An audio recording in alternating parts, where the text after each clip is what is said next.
I'm Anne from Game Like a Mother. I specialize in games that can be played in 20 minutes or less.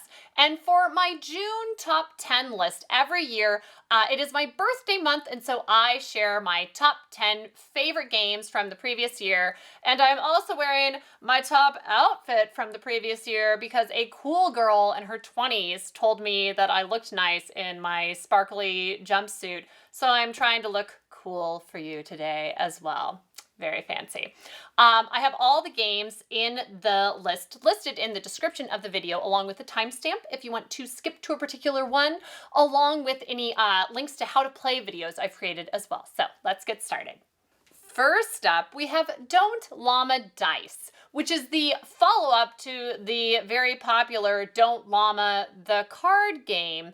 Both kind of have like a Uno upper level feel to them. In Don't Llama Dice, you have, you're trying to end with the least tokens when somebody else has a value of tokens of, they have 40 or more tokens. And the scoring's kind of funny. If it's negative, they count as negative points. But so once somebody gets to negative 40 points, whoever has the least tokens is the winner. And in this, you have cards face up in front of you. Everyone can see your cards, and you're rolling dice to try to get rid of the cards. And between this and Don't Llama the card game, I think my family as a whole prefers Don't Llama the card game. There's just a little bit less luck, a little more strategy in what you do. But I have to say, this game has allowed us to play family games with my 4-year-old daughter, and she can be fully in it with everybody else. She rolls the dice. We can tell her what her choices are because it's all open information. And so she can play the game and have an equal chance of winning with anyone else there, which can be very hard to find a game where my 11-year-old son isn't just going to completely stomp her when there's just his level of strategy is so much more than her, which is probably why he doesn't like the game as much as the original Don't Llama card game. But these, you just need some family games that you can play after like a Sunday meal with generations together. It plays up to 6 players. It's so easy, quick, and satisfying to play. So we like the original. This is the new one. If you're playing it a bunch, then I would say it's worth it to get, if you have to pick one, I would get Don't Llama the card game. But Don't Llama Dice is just delightful, fun. I like rolling dice. I don't know, there's something about just rolling dice that makes the game more fun. So between the two, maybe I prefer this one more, but it has been a standout because it has allowed my youngest daughter, to play games with us. Next up, we have Gudetama, which is a lovely family-level trick-taking card game in which you are trying to end with the least points. And it's based on this classic card game called Cucumber. And I love it because the basics of what you do are so simple. It's pretty easy to get people up and running. But it's really satisfying and fun to play. You can play up to 7 people with this. So you have a hand of cards, and then for each turn, you get to play out a card, and it has to be the same or higher than the card that has been played before you, whatever the highest card out there is. And if you can't beat it, you have to get rid of the lowest card in your hand. And then at the end of the round, when you get down to your final card, whoever has the highest card has to take that card, and that's how many points they have in their hand. And you play until someone goes over 21. They have a Christmas version of this or a holiday version of this. They have a standard version. Gudetama is kind of a pop culture thing now where it's this lazy egg and it's been added to the Hello Kitty family. But we really just enjoy it for the nice little family level card game. But if you get into Gudetama, there's a whole bunch of other stuff out there. But these are the games that just become the go-tos. It says it's 2 to 7 players, but it's best 3 to 7. And interestingly enough, Exploding Kittens has a amazing 2-player version of this called Taco Cat spelled backwards, which is essentially the same game, but they've adjusted it for just 2 players, and it plays really well. So if you really like this kind of game, if you play with a bunch of people, get Gudetama. If you're playing with just 2, get Taco Cat spelled backwards. Next up, we have Bandido, which is a cooperative game in which you are trying to stop Bandido from tunneling out of his jail cell, and you're taking turns playing cards that are creating the paths, and you're trying to make them all end in dead ends, and then he's caught. And when we first got this game, I thought, oh, it's simple and cute. And then we just kept on playing it. It was my younger son's favorite for a while, so we'd get it out. It was so quick and easy and happy to play in the evening because it's cooperative. And it's a small little box. It's just a bunch of cards. So it was easy to bring on trips with us. And so we would end up playing it over and over and over again. And there's a bit of an art to doing well at it. So it was interesting enough that I was happy every time I got it out and played it. But the rules are easy enough that even with family that don't play a lot of board games, they were very happy to sit down. Oh, okay, you just plop out a card and match up the path and you're trying to close them off. Done. Easy. I found more and more with people who don't play a lot of card games or board games, they don't mind things having some complicated decisions or how you piece things together. It's just how much rules they're having to deal with. And this has very easy rules. So this has just become one of our go-tos. We also they have a follow-up version called Bandida. If you want there to be a little bit more going on, my older son probably prefers Bandida. And that sometimes you have an extra card in your hand. Sometimes you get a dynamite card and you get to remove one of the pieces you've already played. I think it's fine, but I find myself having to consult the rules more for different cards, and I am very happy with the elegant simplicity of Bandido, but you can kind of pick whatever works best for you, and this has just become one of our go-tos. Next up, we have MicroMacro. Crime City, the first original one, is the one that we have played, but they also have Full House and All In are another couple of sets that are available. And it's basically Where's Waldo meets crime. And what a joy it is, I have to say, to pull out a board game. And we literally didn't even look at the rule book because it was so easy to get up and running and start playing. You can solve a case on the cover of the box is how they kind of get you used to the world of MicroMacro. And it's these little cartoon people, and you can follow people around. There's multiple drawings of the same person, and you can follow them around, and you're like, oh, who murdered this person? And why? A lot of times too, you figure out who and their motive. And so you follow them around, and you say, oh, that person in the bushes followed them and they stole the jewels, and that's what they were trying to do. And you can see them go off and what ended up happening with them. It is so much fun to play. It is a single time play. There were 16 cases, and I very much feel like we got our money's worth because I played through with our older son, and then my husband played through with our older daughter, and we might give it another year or two, and then we'll play through with our younger son. He's 8 now. There are some mature themes in the game. It's murder. There's other things going on from time to time. We're pretty careful with our kids. I felt like it was kind of, if you know the classic show Murder, She Wrote, it was around that level, maybe just up a little bit from that in terms of content, and it's all cartoon, so that helps as well as too. There were a few surprises for me because I didn't read any of the rules beforehand, and so we got to the second or third case, and I said, oh, this is not what I expected in this game, but it seemed to be okay. We had a good conversation, my son and I, and so but it might be nice to know beforehand before you have your child get into it. And for adults, you need to have good eyesight. If you're playing this game, it is very tiny. Some people, they have like sort of a magnifying glass that you can use, but it's very tiny. So it's helpful if you have good vision. That said, it was fantastic to play through this. We're giving it a little bit of a breather, but I have the next one on order. We got a few cases in and I was like, oh, we're going to play all of these because it was just such a fantastic, fun experience. The co-op games with your kids in particular, or just anyone. I mean, if I didn't have kids, I would very happily play this with a spouse or with friends. It is so fun. It's because it's a crime scene investigation, Where's Waldo style. And if you want to try it out for free, they have some digital cases available. There's an Easter case that you can check out. That's for free. If you just Google MicroMacro Easter, you can find it. And then I think we found one other case on their website, just a generic case that you can try out. And it's really fun with the digital cases because when you click on the right spot of the map, then they say, yay, you got it. So you definitely know.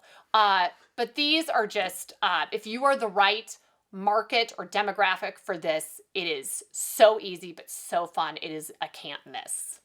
Next up, we have Splendor Duel. I was so excited when there was a 2-player version of the very popular engine building game Splendor, where you are collecting different colored gems, using them to buy cards, and then those cards have gems on them, and that helps you have a leg up on buying more gems until you get to a certain point level, and then whoever has the most wins the game, or to buy more cards. You use the gems to keep on getting more cards, and then it makes you be rich and able to buy whatever you want. It's a very fun, satisfying game, family level.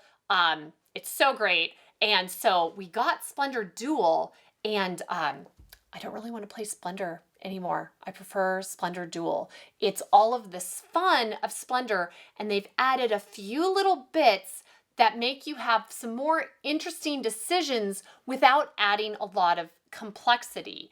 For instance, just how you collect the gems is different. There's a board in which they are laid out, and you can pick any direction 3 in a row. So sometimes you're like, oh, I want to get a green and a blue, but I wasn't excited about getting a red. I'd rather have something else. Well, that's how it works out. So you have to be a little more flexible and what you're collecting. They have a few other changes. There's a smaller tableau of cards because it's dual. It's a 2-person game, so there are fewer cards out there. You have an additional type of gem. It's a pearl token, and none of the cards have a pearl on them. You have just 2 in the game, and so those are very precious to collect because sometimes you're just stuck if you don't have any pearls in your that you've collected, and there are all these different cards with pearls on them that you have to have a pearl to buy. So that's a really nice, interesting addition to the game without making it harder. And some of the cards have special abilities on them that will do things like let you have an extra turn or give you a prestige token or a privilege token. There's privilege, there's prestige, counts as your points. Privilege is like the scroll thing that allows you to take an extra gem of your choice. Sometime you get a freebie extra gem at some point. And then one of the other special abilities is you can steal an item from another player. And it is so fun to steal pearls from people because it's such a big part of the game. And then they also have 3 different ways in which you can win. Sometimes in regular Splendor, I feel like, oh, well, somebody has a bunch of red cards that they've collected, and so all of these bonus points have to do with having a certain number of red cards collected, so it looks pretty likely that they're going to be the winner. In this, there are 3 different ways to win, and so sometimes you can be going along and think, oh, I have all these points, I'm doing so great, and then they collect, you can win by getting 20 prestige points first, across everything, and then you win. Or you can get 10 crowns. And so sometimes you don't have a lot of points, but you have all these crowns, and so you can win that way. Or you can have 10 points all in the same color. And I thought when we first started playing the game, oh, most of those aren't even going to really happen. It's all going to be this type of victory with just getting 20 points. We've had all of the different types of victories happen. And I don't know which one really happens the most yet, I think it depends on your strategy or how you're playing or just what the cards are that come up, but all of them work. So it is wonderful. I was so excited. It's my mom's favorite game. And so I was so excited to play this with her, and she loves it. And now it's her go-to. So I still like Splendor. Splendor is nice. And it works for 4 players, and it's just like kind of a nice level family game where there's enough going on. But for 2-player, I would never do regular Splendor again. I would absolutely pick Splendor Duel. Next up, we have Castle Panic. We've been playing this game for years, but they recently republished it, and there's a new shiny box, and so we got the new version to see if it was all different. It is not. It is not at all different from the previous versions, which is fine because we had no complaints about the original. It was wonderful. I think they just brushed up the graphics a little bit, which is fine, and I'm happy to have 2 copies of the box because we'll use it for my board game classes. The goal of the game is to work cooperatively to defend your castle from an onslaught of monsters rushing the castle. And I have had only wonderful times playing this with my kids. It's very family level. And the basics are medium easy to get down. There's a bit going on. But it's the type of game that it's worth it. It's not too hard once you get it down, but just how the monsters move and how the order of operations is very important to follow correctly to have the right type of game. You start out, you have orcs, goblins, and trolls, and there are different levels, regions of your map, and they start out you have a certain number starting out in the archer region, and then players get to take turns, and you have cards that you can play to battle the monsters. So if you have like a red archer, you can do 1 bit of damage to one of the trolls that have 3 hit points in your archer ring. But then the next turn they move forward, and now they're coming closer to your castle, and now they're in the knight's ring. And so it's the next person's turn, and they hope they have some knight cards that they get to use to battle these monsters. But as these monsters are coming closer, new ones are getting added to the board. And it is an aptly named game because there's always at some point during the game where I say, okay, it's time to panic, because you can pull, there's some specialty monsters, like there's an orc warlord, troll mage, healer, and a goblin king. And some of those, when you play them, they add a bunch of extra monsters along with them. So all of a sudden you can have monsters everywhere. But then you have specialty cards like barbarians that can take out a monster anywhere on the board in 1 blow. You have defense cards where you can rebuild part of the wall surrounding the castle, which is really helpful. And then you can have there's a card that you can flip over where it's a giant boulder. One of the tokens that instead of being a monster on the token, it's a giant boulder, and it's kind of a chaos factor in the game. And then you roll your die and you see where the giant boulder goes. And sometimes it helps you because it'll take out a bunch of monsters on the way before it crashes into one of your walls and takes it out. But it's worth it if it took out a few big monsters for you. So it is just always fun to play. And it's the type of game where they know people will play this one to death. And it can get a bit the same if you just play the same over and over and over again, although we've had no complaints with that so far in our house. But they have a bunch of different versions and expansions. So this is a game that you can get and be ready to play nightly with your kids, weekly, monthly, just for a long time. And you're going to get your money's worth out of it because it is so solid and has so much you can do with it if you've played it a bunch even. Next up, we have Downtown Farmers Market. And this game replaced Point Salad for me in my collection. Point Salad is a very popular game, which it is a point salad type game where you have different goals and you're able to pick your goals and then pick cards that help you fulfill your different goals. And it's really fun. It's a good game. The setup is kind of a chore every single hand you play because you have to separate out all of the cards and reshuffle them and then count out a certain number of each type again. And I just found myself, even though I really enjoyed it whenever we'd play it, I didn't really want to get it out a lot of times in the evening because the setup was such a chore. Well, Downtown Farmers Market fills the same type of game for me, but does it in such a fun manner with very, very easy setup. So if you like point salad, good for you. And you should try this one because you might like it better. In this game, even thematically, it's very similar. You are getting to pick at the beginning of the game, you pick 4 challenges that you are going to, 4 goals for yourself that you put at the top of a row.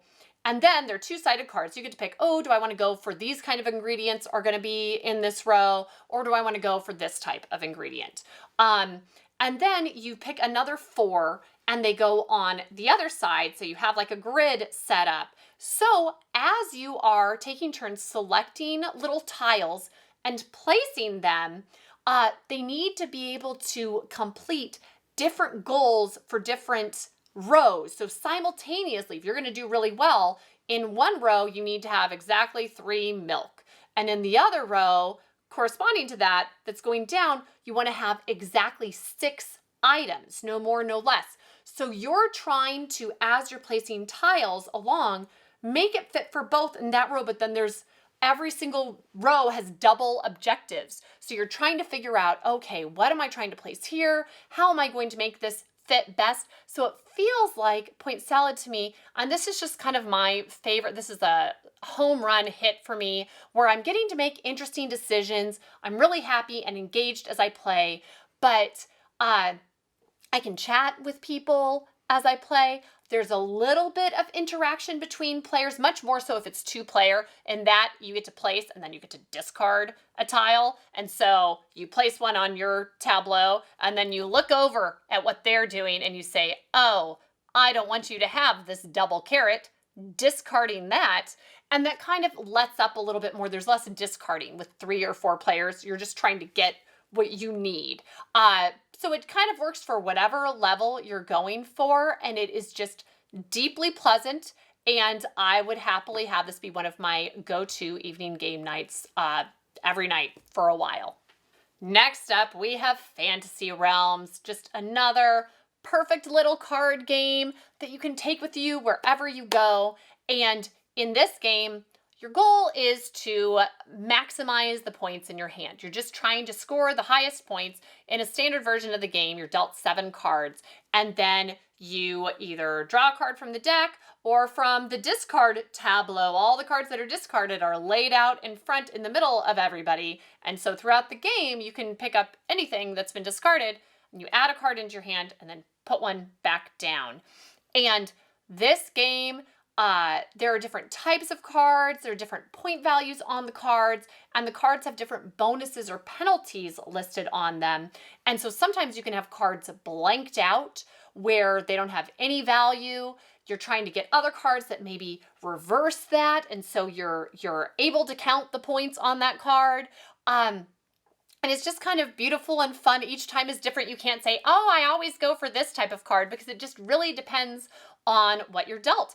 And there are some huge swings in this game, which I love. We have games, I have our scorecard here, and in one of these games, my husband got over 300 points, and another person only got 77 points. I mean, it can be, but then other people, another round was 195 to 190. So that was a very close game. So sometimes you get something that just puts you over the top, or somebody puts a card down and you're like, oh, yes, it's the sword of Keth, and that's what I needed to get this other bonus, and now I'm doing amazing. So I really love that about this game. And on the box, it says, I believe it says 3 to 7 players on it. It is very easy to play 2-player, and there's a good way to play 2-player, where you just draw cards to start out. You don't have any cards in your hand, and you draw and then discard, and so you slowly build up your hand that way. And so it's harder to start for us to start playing games that are 3 or more players. It's just easier to learn for the first time when it's 2-player. And so it took us a while to finally play this game until I heard you could play it 2-player, and it's fantastic at 2-player. It's great. If this isn't really your theme, or you don't like the big swings, there is a Marvel remix, is basically Fantasy Realms, but with Marvel characters, and they switched a few things around in that game, and it's still really good. I really like that game. And they've changed up the characters, and they've added a few different things, like sometimes you can have Son of Odin turn into Thor. Like, characters can upgrade on the same card if you have other cards that allow them to do so. I still prefer Fantasy Realms because I really like the theme and the big swings, but just pick what works best for you. My husband prefers Marvel Remix, and I'm happy to play anything as long as we're picking some of these little card games that are just so perfect and satisfying to play. Next up, we have the game Welcome To, which is a lovely flip and write game in which you are trying to create the highest scoring 1950s style neighborhood. You have 3 rows of houses where you're getting to flip over cards that have an effect next to them, and you are writing in numbers kind of in sequence from low to high, like you would have numbers on houses for a street. You're doing that in your different neighborhoods, but you're also adding parks, pools. You're dividing things up into into neighborhoods by adding fences. And I